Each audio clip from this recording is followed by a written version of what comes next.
computer while the cameraman is rolling, and that ran on the news, that on Tech Talk on the 6 o'clock news. And then they interviewed me, and I went on and gave a ridiculous spiel about, oh yeah, this is like my whole virtual reality suits, and and it ran, and he was very upset afterwards, and he said, I remember I had this conversation with him where he called me, and he was furious. He said, I guess I'm going to have to think twice before I believe university students again. You should probably think twice before you believe, Yeah, and we had a hidden camera that was filming this as it happened, and I made a documentary about it, and I ass backwards, I broke into Canadian media the way that many people do, through nepotism. My uncle was an editor at Saturday Night Magazine, and he saw my documentary. And they were just relaunching Saturday Night for its 5th and final incarnation before they finally let it die. And he said, we want a humor column. Maybe you could do pranks for us like this. And so on the regular, I was doing media pranks. And it was my job, my first job in the media was lying to the media. And staging these ridiculous stories and seeing who would bite. And I had a pretty good run doing that. And I kind of got I don't know, I was bragging to a friend, oh, the National Post just bit this, and she was like, so what? Who doesn't know that? It's kind of funny, but who doesn't know that, does anyone actually think that everything you read in the paper is triple fact-checked and that everything is verified? It's not that big a revelation that they're just hungry for stories and they love these kind of wacky, gimmicky narratives. And I had to concede that was true, and as fate had it, I just started listening to This American Life, which was pre-podcasting. It was real audio. There were links, and you could just listen to all these old episodes. And this was a kind of journalism that I did not have that attitude towards. It was, something to make fun of on Saturday Night Live or The Daily Show. This was real human stories that were important stories that were wonderfully told. And then Michael Enright was a fan of my column, and he asked me to contribute to the CBC. And he wanted me to do pranks, and that didn't work out because they weren't on my pranks. But I now knew people there, and then I was able to pitch documentaries. And I started doing documentaries, and that led to me hosting, and then before you know it, I was just another asshole talking head, doing straight news hits on text subjects. I became what I hated very quickly, and that's the story. Shifting a bit into a different sort of space, but you've covered Peter Mansbridge and John Demetri. That's two probably the biggest names in Canadian media. What sort of pushback did you receive when you were going after people that were at times revered within just the public arena? What sort of pushback did you receive when you're trying to go after that story, or those stories? Pushback with John was, there was pushback at every stage. There was pushback to running the story, there was pushback to investigating the story. When we went to him for comment, he threatened to sue us, me, the Star, and me personally.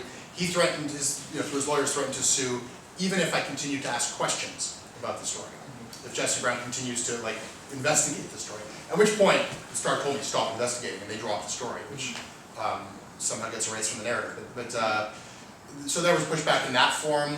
When, through a bunch of circumstances, the story did come out, there was pushback from 100,000 people who lent him their support through a Facebook like, a torrent of hate mail, very important, powerful for everyone from Elizabeth May and feminists like Judy Rebick and John Kay kind of lending him support in various ways. Christy Blatchford said that we were McCarthyists. So there, the entire establishment for a second was just absolutely in the shoot the messenger mode.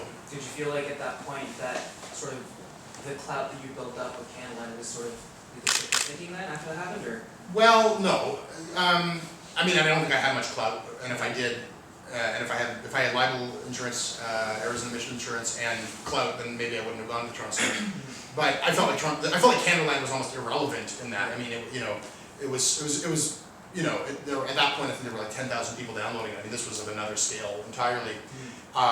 The institutional heft of the Toronto Star was crucial at that moment, but it was terrifying for until the second story came out, when there was a sense that there was an incredible amount of anger about that story. And I know it was controversial, maybe it looked differently from the outside because many people believe the story, but if you're at the center of it and you're receiving that kind of scrutiny and condemnation, you just feel like, and you just pray like, you know, I was very confident that what we wrote was absolutely accurate.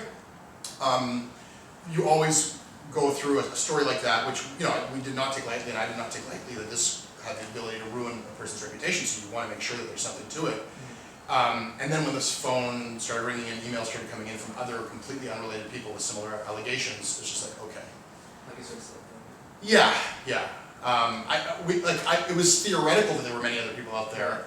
I was very confident that was true, but it was like, you know, just living. The worst thing is if you wrote something like that and it wasn't true. Yeah. You know, I don't think you can move on from that as a journalist. Your credibility is completely shot.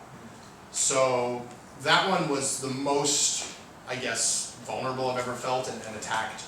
The Mansbridge thing was different in that it was his coterie of CBC faithful executives circling around him, protecting him, but they were gross. I mean, they tried to ban Lyndon McIntyre for like a pretty innocuous statement.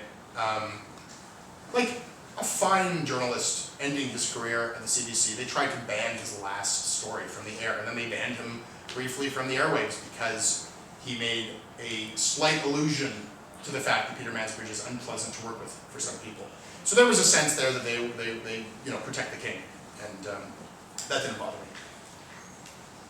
One of the things that you've described sort of the Canadian media industry as is fairly incestuous, or it's an old boys club. But is this any different, or do you see it as any different from any other industries in either business or tech, or is the media industry and the fact that it is an old white men's club, is it different, or is it the same, or is it the same manifestation of other problems or other issues we see in other fields? That's a great question. I think that it is its own unique weird animal, but I think that part of the appeal of Canadaland is that telling the story of this weird little incestuous industry is in a sense telling the story of Canada. The chumminess, the coziness, the detachment from reality of the product.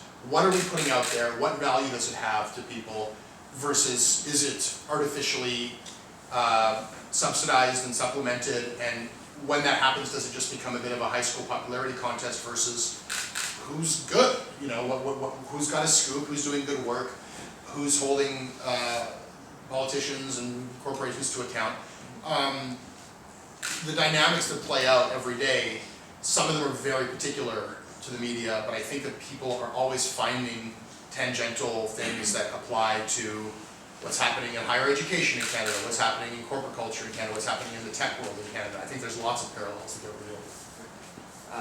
In the sort of journalism that you do, there's a lot of anonymous sources. For a lot of the stories that you run, you're relying on anonymous sources because people can't divulge what their identity is